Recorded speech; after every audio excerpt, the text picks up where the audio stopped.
Time to bring the thunder. Let the heavens rage! Zeus! Hello everyone, Alzazzo is here, finally back. Round number 2 against Gecko. If you haven't already, thank you for your support. So finally back after surgery, everything went well. I'm excited to upload again a bit more content. Maybe not in the same speed as you guys usually know from me, every day a video.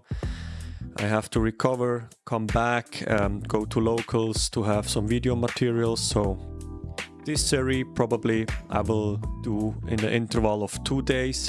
So every second day there will be a new round. Let's come back to this game here against Gecko. So this was the second black match in this series. The first one you saw I won against Lucci, so I'm 1-0 here against Gecko. I lost the dice, so that's why I'm going second. I have a search. So when we look into my hand, I have a good turn 2 play with Kit blocker, but I don't see any of my combo pieces. I do have Sanji as a follow-up. So of course here, yeah, the best play Gecko can do, swing with leader and ability bring the Perona, and I have to trash one card if I have 5 or more hand cards. So I counter out of it and trash the card. But I'm not going too fast, too low in life. So here, obvious decision, leader effect into Kit, pass the turn. So at least he cannot swing for free with 5k, so he has at least to adjust, to put a don on the character. Like he's doing it right now, 6k into lead. Thinking here if I should block and 1k or if I should do it directly at 2k.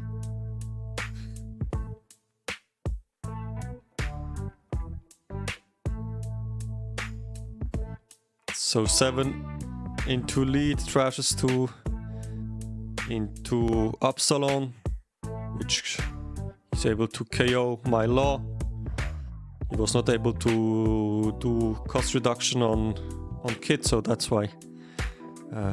Anyway, I think for him it's good to make pressure, to build board as fast as possible. This is a weakness from Pluffy. If opponent is too fast with board and he can just pressure you with basic swings, your hand size is getting low quite fast, and then in the later stage you don't have any more counter power. So here I'm trying to get rid of both characters to release a little bit of the pressure. So with the first leader swing, 5 he counter out, I play Sanji, rested his Upsilon. So now I'm thinking about, should I attack with 7 or 6? I decided to attack with 7. I want to get rid of this pressure. Of course he can use his leader ability again, and then I have to trash a card from my hand. But for me it was worth to get rid of both characters, so I will swing. I will face at maximum 1 leader swing, which I can either take or counter out.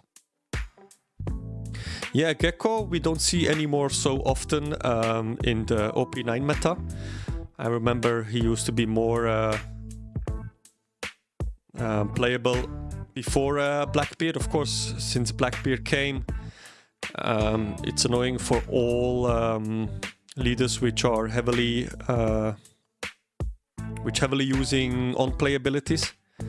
So like Gecko, all his things he's playing from the trash have on-play. So I think this is a Hina, which he reduces here -4. Becca into Hina, it's quite nice. He's doing leader ability, Upsilon, and get rid of my blocker. 6k swing. So you see my hand size is quite low.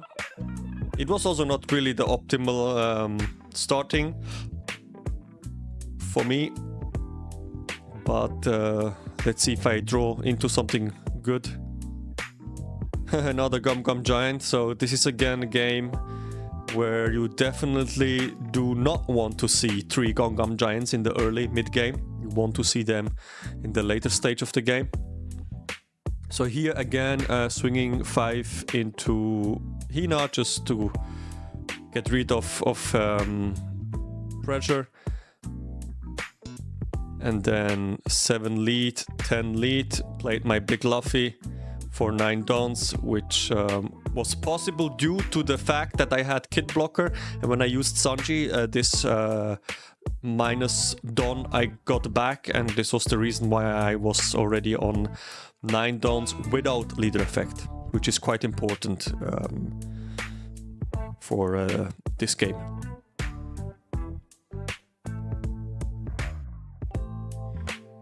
So now we are in the range of Gecko plays for my opponent. He is at 9 dons.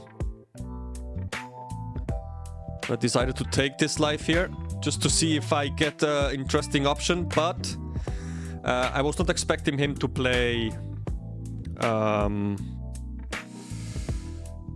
Izo. I think Izo, it's his name, which is quite annoying. He gets rid of 2 cards if I have 6 or more cards in my hand, so I was really not paying attention to this play. Of course, if I would have predicted, I would counter it out, but yeah.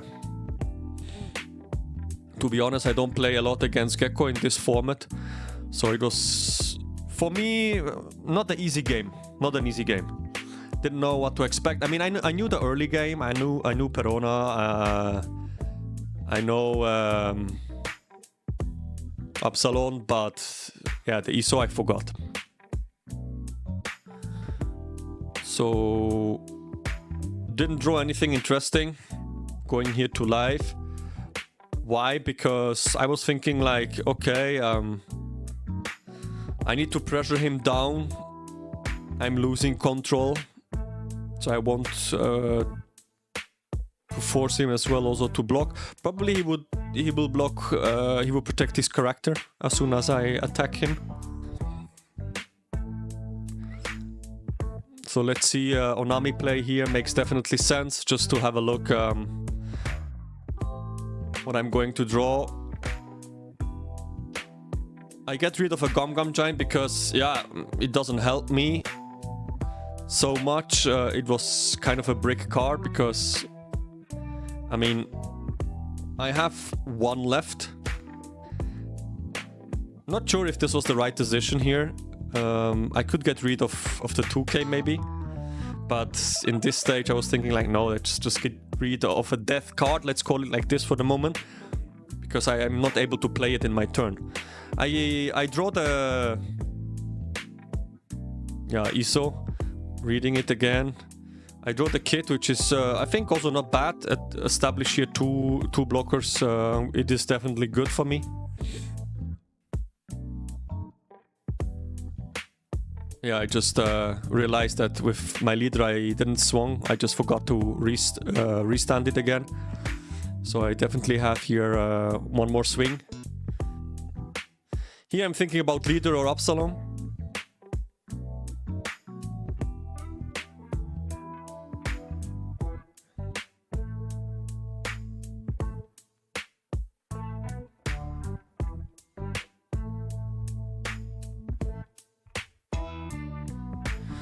So yeah, he gave me there a counter plus the blocker, and now I established my kit, leaving 1 down open just in case if he he wants to pressure me. I mean, I have 2 blocker, but I don't want to use them immediately if possible, at least not the kit. Onami, it's quite a free target for him to get rid of. But the kit, I would love to leave it here for another round, if possible. So another turn for my opponent, 10 done. He's also not so high in hand card, if I'm not mistaken. 3 or 4. So, I mean, if we compare now, my board looks a little bit better than his. I have a 7k, a 6k, and a 10k. And of course the Nami blocker. Compared to him, he has, I think ISO is a 9k or a 8k, I'm not sure anymore. Plus the Upsilon, 5k.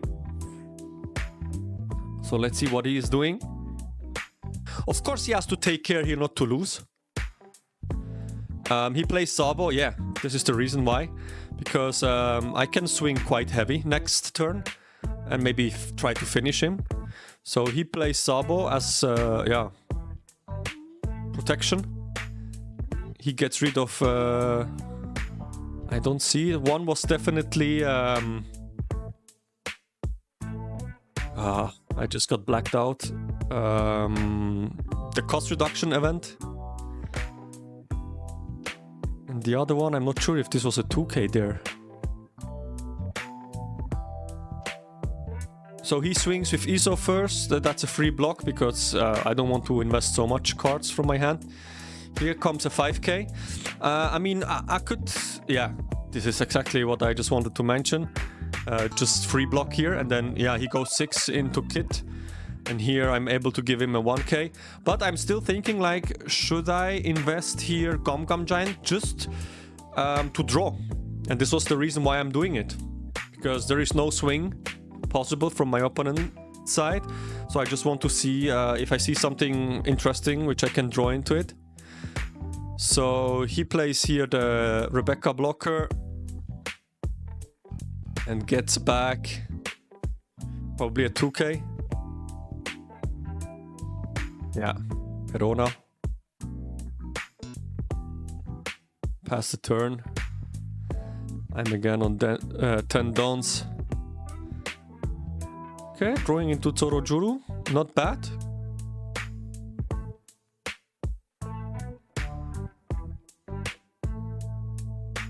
Here, if I'm not wrong, I'm trying to get rid of his board as much as possible. So tapping down his Rebecca. And now I have some swings. Now let's see if I'm going into life or into character. I don't remember anymore. He gives me a 2k and a 1k. Probably I went to character. Oh no, okay. Life. I mean, yeah, of course he still has to take care of not losing it.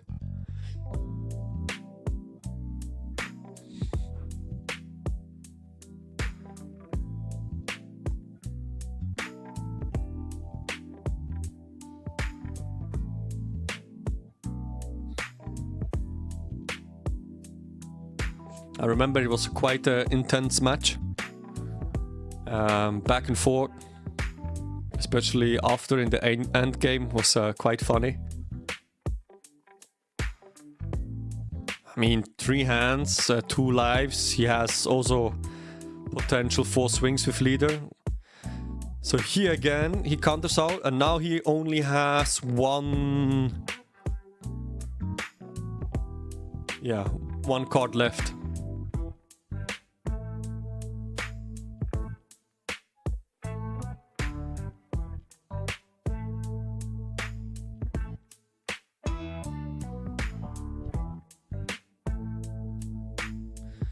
So a lot of thinking. I mean, there are 2 lines here. Either though I try to get rid at least one of his characters. I mean, if I swing here with 7, he could block, and if he has a 2k, he can protect his Sabo. So, I mean, this would be the worst case scenario. But if I'm able... I mean, if he do not has 2k, I'm getting rid of 2 characters. So I'm going here 11 into his Isho. I think Isho is 9. That's why I choose here 11. So he has to block it or, yeah, let it die. I think it's an easy decision for him. Rather to block than to lose the Isho.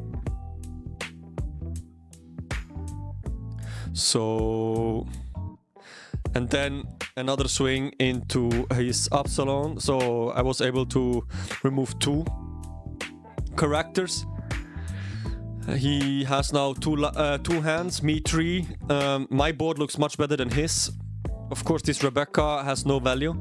I mean, no value. He could try to finish me, to be honest. I mean, if I have no Dawn open, so at least he knows that I don't have any Gum Gum Giants in my hand. I could brick here, definitely. But it would be a very risky move. Very risky move. Probably this would be a decision if he would not have any blocker anymore. So in this scenario, I mean, he has to try to finish me. Of course, he can also, what I think could be a good option is to swing big into my characters. But again, he's just able to get rid of 2. So I still have 3 swings, 1 blocker. This should be enough if I do my calculations well. So he's thinking here. I think, if I'm not wrong, he was telling me after the game that in this position here right now, he was thinking to go all in or not. And he asked me if he would have it. I mean, I have a 2k and a 1k in my hand. I have 2 life left. So to be honest with you, the chances are quite low that he's able to finish me. But I mean, if there is no option, you have no blockers, nothing else, you know you lose for 100%. I mean, just go for it, right? So here he goes, yeah, into kit, because like this I need to have, I have to throw away all 3 hands. If I have enough counters to 2k and a 1k, for example, I don't have, so easy decision. Thank you, kid. It was a pleasure. I have to say this kid helped me quite a lot in this game. If you go second as Pluffy, if you are able to play your kit on your turn 2, this is a really good play. Ice Age. Now I remember again the event. It's Ice Age here. He's Ice Aging my Luffy. So let's see. Ah, big swing. Yeah, I remember. It's 11 into Sanji, effect, leader, KOing my Luffy. And this Sanji is dead as well. So, really strong play. I mean, of course, we have to say either he had Ice Age in his hand as the last card, or he top decked it. But still, it's a back and forth, you see. It's a very funny match. Very, very interesting. So here again, I lost my board presence. So again, it's quite annoying. So what I'm doing here is searching with Zorojuru for a good option. And I have here some targets. He has 0 hand cards. 0 hand cards means I can definitely swing into his Izo twice. He can block it once, but the second time not for free. So here getting myself a Gum Gum Giant is really crucial. Because first I'm able to get out of a swing for sure, and I'm refreshing my hand by drawing 2 additional cards. But you see here, I go 9 into Isho, and then the decision here is, do I swing 9 again into Isho, but then I don't have any Dawn open? But he has only 2 swings. He can't finish me, so I decided, you know what, let's go. And try to somehow survive with not a lot of counter, 3k. Gum Gum Giant, which he knows, by the way, is a dead hand card. So he knows, he has a very good information about my hand.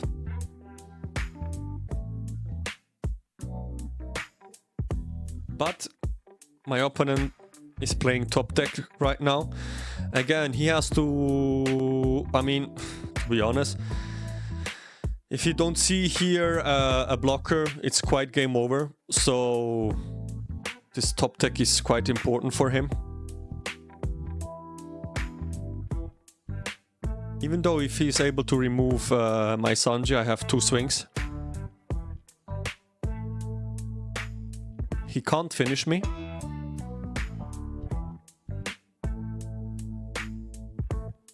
Yeah.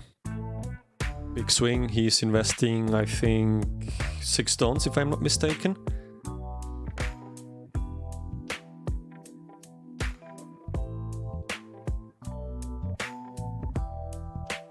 He's doing leader effect. So he gets himself, yeah, with the, I don't know the name. I think it's Dr. something. He's getting himself the blocker back to hand, which is a quite good play.